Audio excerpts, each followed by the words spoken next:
two, one, and welcome into This Life Matters. I am one of your hosts, Andrew Morgan, and the person you came here to see is my co-host, GG. How you doing today, GG? I'm doing good, but I don't know if I agree with the person that came here to see is GG. I don't know. It flows well, just to say. So now we haven't been together in a couple of weeks. What's been going on with you? Mainly, my husband had his second knee replacement. That's what's been going on at my house, and it's been kind of a little rough go here and there, coming out of it, and so I've been trying to juggle, regular life with that, and but he's good. He's coming out of it, so that's what's been going on here, and just looking at the news and that sort of thing. Yeah. So on my side, two things that's important. Last week I took a vacation and I unplugged the phone and did not answer emails or do anything for an entire week. In fact, the last 3 days, I actually not just like metaphorically kind of hung up the phone. Like I literally just cut the phone off from, Friday, Thursday, like late Thursday, Friday, Saturday, Sunday. Did not cut it back on until Monday morning. And what's funny is nothing. There was nothing really to reply to. I missed maybe 2 email messages at the most, but went out to the further, to the coast and just spent a day in Newport, just looking at the ocean, because you cannot touch our ocean out here. It's freezing cold. It'll kill you if you try to get in there, especially in the winter. But this morning at 8:30, as of 8:30 this morning, I am half vaccinated with Pfizer. Yay! Yes, so that's Good a big for thing. You. Yeah, I think that's hold on real quick. I may hit the wrong button and we may have to be patient, but I can edit this out. Let's see. Oh, I didn't cut it up. Never mind. I ruined that whole part. I was going to do hand claps that I have on my board, but I think it was really important to get the Pfizer. I'm not Pfizer, but to get a vaccination. And the debate still, goes back and forth on who should get it, who shouldn't, all those type of things. But for me, I kind of was in a space where I was like, I've got a responsibility to love my neighbor as soon as I can. So as soon as I got a text message that said I was eligible, I booked. And I will be getting my second shot in 2 weeks on a Wednesday. So we'll probably be recording that day. So. Yeah, that's great. I feel a lot freer than I have in a long time because, we got our last one on February 2nd. So it's been over 2 months. And so I've still only eaten in one restaurant inside, but and that was okay. I guess. Yeah. I don't know. Well, life kind of has gone on for us and a lot of people.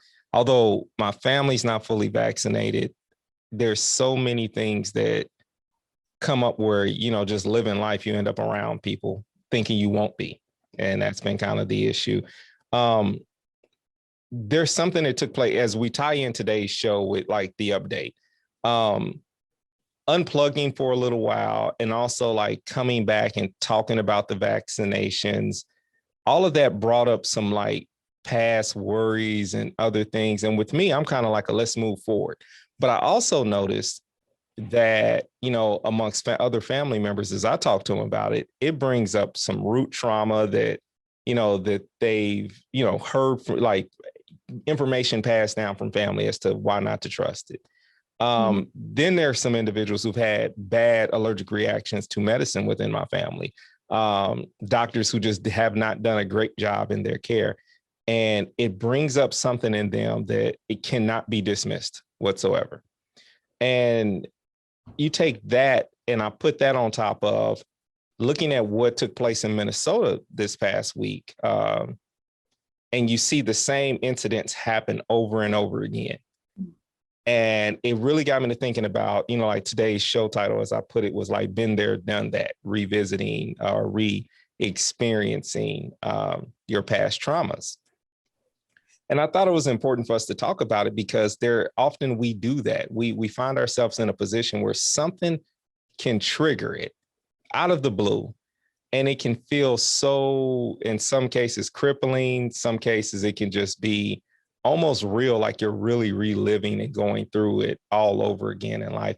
And it can cause many different reactions that can just throw us completely off center and take us away from the peace that we found in the current status in life. So how do we navigate through this? This is kind of the conversation I want us to have. And this is part of the cultural competency piece of us talking, because as an African American, when these things happen, I feel triggered and I instantly go into I don't want to deal with certain segments of the population. Just being completely real, it's hard when you watch or hear or see the videos or, hear the audio or just read the stories another African American being killed, another Black person being killed at the hands of police. I don't think people want to have the conversation because people don't understand. It's hard to still then be in communication with people who look like the people who are killing. So it's hard to just say, hey, you do separate your white friends from those police officers, but it's still a tough conversation. It's still hard because they're wanting to help you and you may not have the energy to help them help you. And as life starts to unfold in front of your friends, as you start to get healing, they start coming to you realizing, oh my God, now you have to process this trauma again to help them walk through it. And so this does tie in with cultural competency, because the more we have these conversations and the more we understand what traumas our brothers and sisters are dealing with and how they're dealing with it, then we can really approach and be a better ally or advocate, or however you want to say, for one another. That's kind of my thoughts on the topic and why we're talking about it. What's your thoughts on it, Gigi? Well, when you were talking, it brought up a lot of things for me. One thing you said was when someone comes to you and starts talking about something, and even if they're saying, oh, I'm sorry about that, it still brings it up for the person that's hearing them say that, which reminded me of when a person in our family passed away, and my daughter said to me, I'm tired of consoling all these people that are coming over here telling us how sorry they are. And it's the same sort of thing. It brings up, we don't know, and it happens to everybody. It can be the smallest detail of something. It brings up a memory that either a thought or a feeling in our body. It can be very visceral reaction to something that is out of the blue, and we're not really prepared for that because we don't expect it. Some things we do expect, like say someone passed away and it's the anniversary of something, the first time, whatever, you have Christmas. Okay, we expect there's going to be some sort of reaction that we're going to have. But sometimes it's things that just blindside us, things that we see in movies, even movies and songs, somebody walking down the street, someone wearing something like somebody that hurt us, or their name is that, or it can be a million different things. And sometimes we're just not prepared for those sudden things like that trigger us. And I think we have to figure out some tools to use to be able to manage that within ourselves.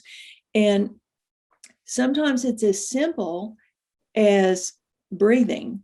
I know we talk about breathing a lot on this show, and boundaries. We talk about that too. If we know certain things are going to trigger us and have a really negative effect, maybe we ought to steer clear of those things for a while. Maybe we don't need to get engrossed in certain things as much as we do, because it might be having not only detrimental physical and mental and emotional effect on us it might be have because we are, then it might be affecting our family members, so there's some things we have to juggle. We have to balance out a lot of those things for ourselves. But it's normal, is what I'm saying, to have these kinds of feelings. We just have to know for ourselves, what do we do to manage that for ourselves? Think what has worked in the past, what hasn't worked in the past for us. Are we, how willing are we to go down the road of either one or the other, getting so upset that we can't function, or ignoring it and just not dealing with it at all? I noticed that when dealing with trying to cross the boards with people, with all of my white brothers and sisters, one of the things that I had to learn was that there was some shame triggering that would take place on my part as part of me trying to walk through a process. But we had to identify that. You have to identify that in certain relationships. I know certain friends of mine of certain age groups aren't happy. They are ashamed of some of the things that they've done, some of the things that they've said. And it was a part of their context and their culture growing up. Mm-hmm. And they had a flight response to certain subjects. So when subjects of race come up, it's like, yeah, I'm gonna get out of here because I know I'm gonna be shamed. And it's self-contained in a lot of times, like it's not even my words or someone else's words shaming them. It's just the reality of like like we talked about in the previous podcast, it's those battlegrounds and backgrounds, that can be shame triggering, like it could just trigger something that makes them say, hey, I don't want to go there, can't go there. When we talk about figuring out some of those tools, that's why you have the tools, because you don't know, you can run from it as much as you can, as much as you try, but you never know when you wake up one day and it's like, I'm reading this book, innocent enough, and boom, or the smell of apple pie reminds me that, we mistreated this person who worked for us, or whatever the case might be. And I also, so I think for me, when I think about like some of the times that I've relived past traumas has come through my parenting, really directly, more than anything of the mistakes that my parents may have made with me and my grandparents may have made with them. I make my best effort not to repeat those things. But the reality is when I do them, once that's there, and I've said something that was just like my mother said, or my father may have said, that really in a modern context is abusive, but in their context, it wasn't. You could casually threaten to spank a child, like, or whoop a child, so to speak, and that wasn't an abusive form of language. That was just like, get in line or you're going to get a whooping. Now, that's not something that could be said, but it's an effect behind when those words come out, or when you act on those actions and you do certain things from your past that you thought, I'm going to try to do better, and then you don't do better. Those are some tough ones. But parenting for me brings up the majority of those like past, I wouldn't even say always traumas, but some of them are, and having boundaries and skills help me avoid those. Skills with boundaries have always helped me say, okay, I know how not to go there again. I think that, there's a lot of topics we could cover, a lot of incidents that are currently in the news that we could cover about this, but I think approaching it from a broader perspective and talking about how it influenced how we're dealing with things generally that can be applied to different situations. And I think that's true for what you're saying. I think it's true for everybody that we sometimes do things that we know we shouldn't have done or said. Sometimes we don't haven't been enlightened or evolved enough to figure that out. But once we have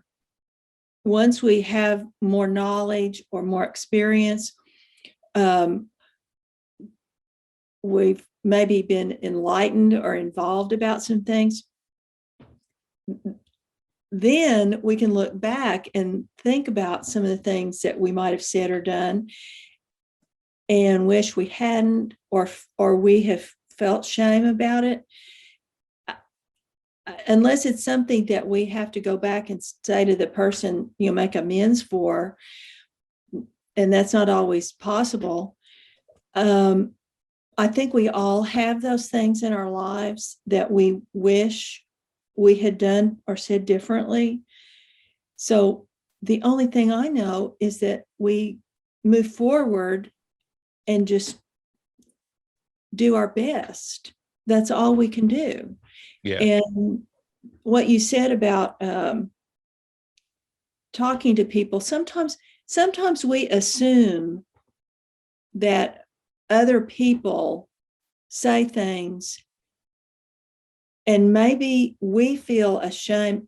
Maybe they didn't say it that way. Maybe they're not actually thinking about it in that regard either. And so we need to clear the board, and we can examine that. We can ask, well, tell me more what you mean, or tell me more. Tell me more are the 3 magic words, as I've said many times on our show, not I love you. Yeah. Tell me more are the 3 magic words. And so there's something too about, okay, how much are we going to kick ourselves for past things that I know as a parent, I did things that I did not know at the time probably were completely wrong, or I did things that were completely right and I didn't know it too. So we do have to give ourselves some grace on some of these things. If they're blatant things, then no, we really need to examine ourselves and our motives. And if what we say we believe as a core value is not how we're speaking or living our life, that's something we have to examine about ourselves. And that's a personal examination, but we can ask other people what their idea is about us in certain ways, how we come across, or things that we say, things that we've said, what it comes across as what our beliefs system is, or are we living our values? And we can ask people in business, they do this all the time. They call that the 360, and they ask all the people around you for input about you, and then you get to hear it. And I've never had that done to me, and that's how I look at it, as something being done to me. It sounds like that. It does. Well, so I don't really want that, but yeah. But it is good to know, how are you coming across to people? Do you come off as a whatever that you don't want to be, or not? Yeah. Well, there's a guy that I mentor that I was trying to, he's working in a form of media that I've been in the past. And as I'm coaching him through things, I said to him earlier, just before we got on, I was telling him, it's okay for you to evolve into the person you visualize. You don't have to arrive, ready and set. Just because you're given this microphone or given this opportunity doesn't, you have to develop this talent. You have to have a vision, and then you have to work on developing it. But that doesn't mean you don't take advantage of the opportunity. And it brought me right back to the saying I've been saying for the past month, and I hope that it ends, because once I start saying something a lot, and it becomes a thing I say, but it's the opportunity of a lifetime has to be seized within the lifetime of the opportunity. And you have to evolve when it's time to. And I think 2020 put on us so many different traumas and so many different things that we had to sit still with. And there are some people who chose not to sit still. There's a lot of people who chose to pretend that none of it's real.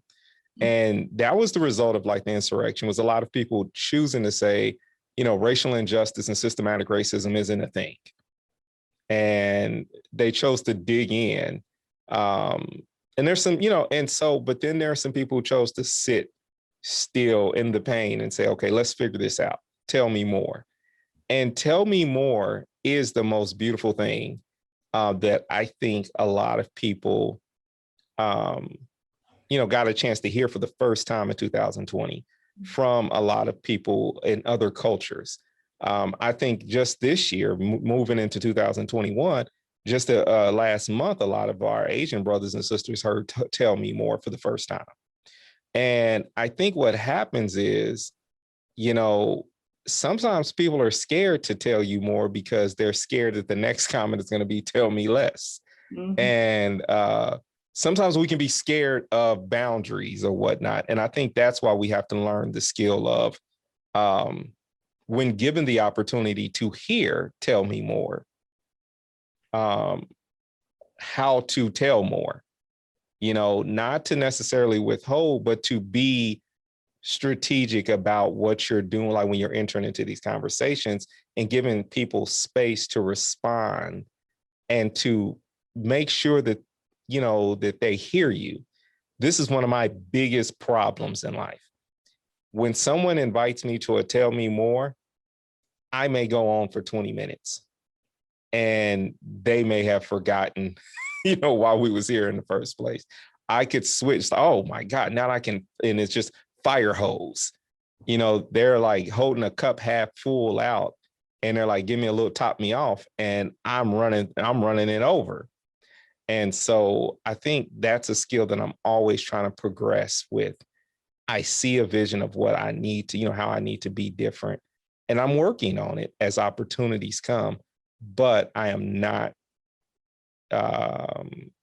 killing myself because of it. I'm not down on myself. This is part of understanding that this cultural competency thing is a big deal, and we have a learning curve and how we communicate to each other. And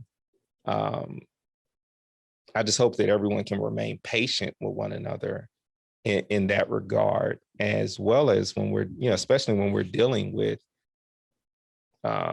learning to listen to people. Also, when you recognize someone's been triggered and they tell you that they're re-experiencing a past trauma, to not be offended, but to learn how to properly listen. One of the first times someone told me that I triggered something that reminded them of an abusive person in their life, when I wasn't trying to be abusive, I then got offensive. I got offended and then became like the abuser because I didn't I didn't calm down, regulate, de-escalate and say those key words. Tell me more, for the purpose of conciliation, for the purpose of reconciliation with that individual. And those are some of the mistakes that, it's like, oh, in retrospect, now I get it, but we've got to I want to share that with everyone. It doesn't come from a clinical, it's just my life experience and how it's like, oh, I recognize this is a problem that I have. When we're talking about these triggers, I want to say again about the easiest way to deal with a trigger like that is to calm oneself with one's breath. And I just want to say, because I've got some other things to say about what you've just said, but I wanted to get this in is, when we talk about calming oneself, it's that we need to slow down our breathing.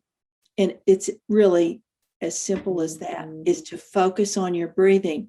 We have all these thoughts that go through our head, but if we tell our brain what to think at the moment, then we can distract from those thoughts.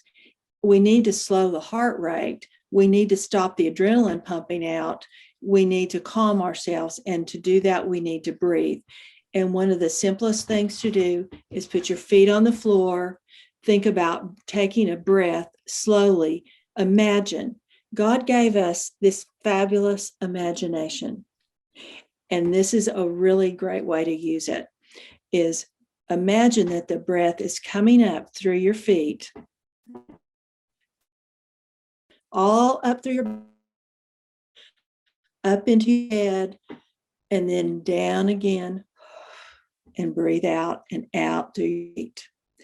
And then do it another time. And you don't have to do anything but sit. Put your feet on the floor. You don't have to close your eyes. You don't have to do anything, but focus on the breath. And when you do that, your brain's not doing the other thing that it's going to do. And that's how we deal with the trigger in the now, immediately when you get a trigger. That's what you can do to help not go into a panic attack, an anxiety attack, or go down the road further and take that trigger and spin it into something that it's not, but that we imagine it. When we have a thought or when we have an experience, if there's an event happening or something, that event is really neutral. It's really our response to that event and how it goes. It can be neutral, it can be negative, it can be positive. And that's hard to do, but we have to practice doing that. Nothing is in our repertoire if we don't practice it. So that's what I'd say about triggers in general. That application goes for triggers for everything that comes around. Well, Gigi, if you got anything left to say, we're going to wrap it up a little bit earlier than we normally would. You got anything else for today? I think that we touched on some things today. You brought some things up that have my head just kind of spinning with lots of thoughts that I'd like to write down and talk about later, because we all have, every day we have such an onslaught of media. And I don't mean that in a bad way. I just mean we get all this information now that that we didn't when we didn't have instantaneous screens and information coming at us. It's a lot to manage. And sometimes we do need to shut down like you did this last weekend.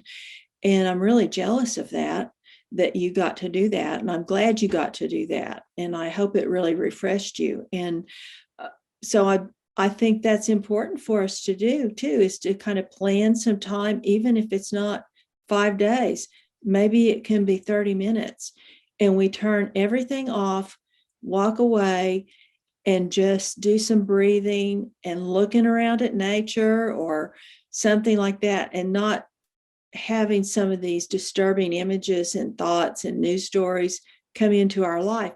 We can't manage as people. Our brains cannot manage this 24/7. It's just not healthy for us to do that. So I'd encourage everybody to just take a little time and try to break away and do a little self-care on that level.